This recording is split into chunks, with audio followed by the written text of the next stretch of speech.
While Joshua may not be a seasoned hunter, he certainly knows a thing or two about perseverance, resilience, and the importance of keeping a sense of humor even in the face of setbacks.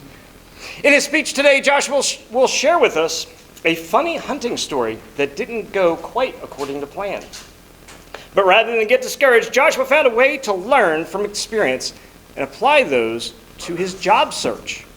He will share with us how his hunting skills, such as patience, observation, and adaptation, helped him navigate the sometimes challenging process of finding the right job fit. So give a warm welcome to Toastmaster Joshua Daly, and get ready to learn some valuable lessons about hunting and job searching. Please welcome.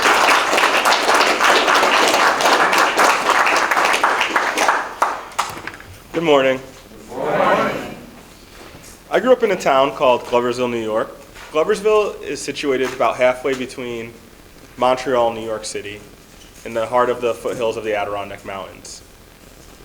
My high school was a bit of a mixed crowd. Gloversville was a post-industrial town that was known for making gloves in the mid to late 1800s before it got offshored in the early 1900s.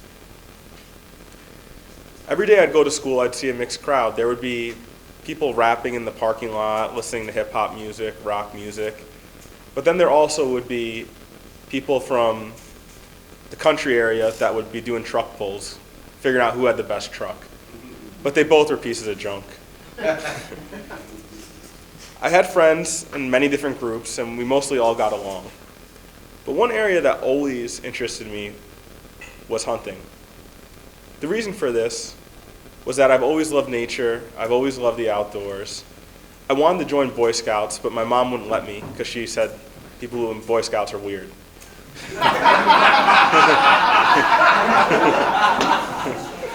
I think it was mostly because my uncle was one of the troop leaders and she really didn't like him.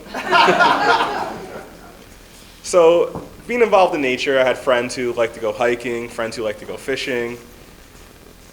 And eventually those same friends got into hunting. It was kind of a normal thing in the area. So when I got to be around 14 or 15, my friends would start inviting me hunting, but my mom would always say no. The thing about my mom I learned from a young age was that the more I bugged her, the more likely she would just say yes, so I'd stop asking her. So one day she said I could go hunting, and she allowed me to get my hunting license. I was so excited. I told my friend Sheldon, and he said once I got it, we'd go hunting with him and his dad. This was turkey season, which is in spring in upstate New York. I believe it starts like May 1st. So once I had my hunting license and I was ready to hunt, Sheldon let me know I had to get the best camouflage because turkeys have very good eyesight. So I got camouflage, I washed it, and then I did not put it in the dryer. So the night before I would have been wet, but luckily my cousin put it in the dryer for me, so that way I had what I needed to go hunting. So the morning of the hunt, got up around 4 or 5 a.m., put my camouflage on, my friend Sheldon picked me up in his truck, and we were ready to go hunting.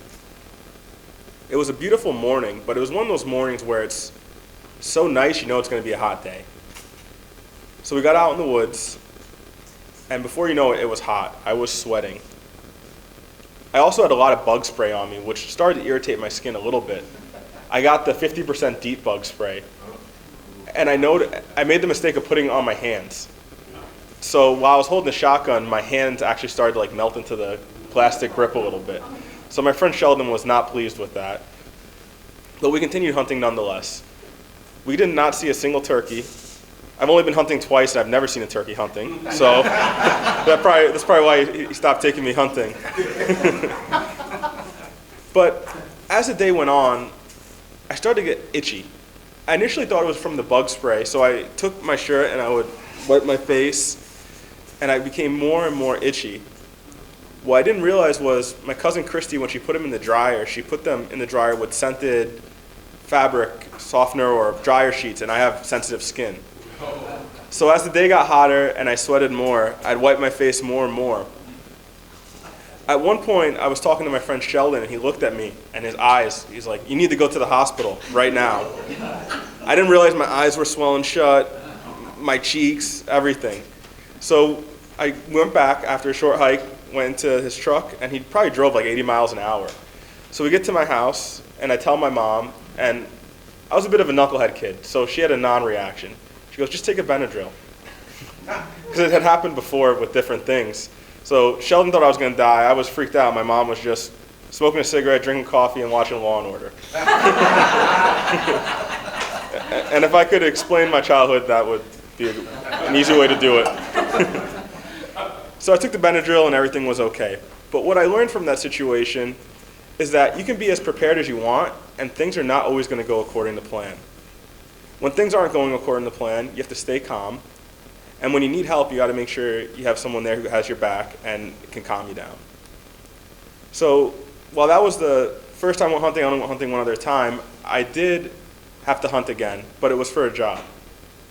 So when I moved to Florida last January, I was working remote for a tech company, which would eventually lay me off.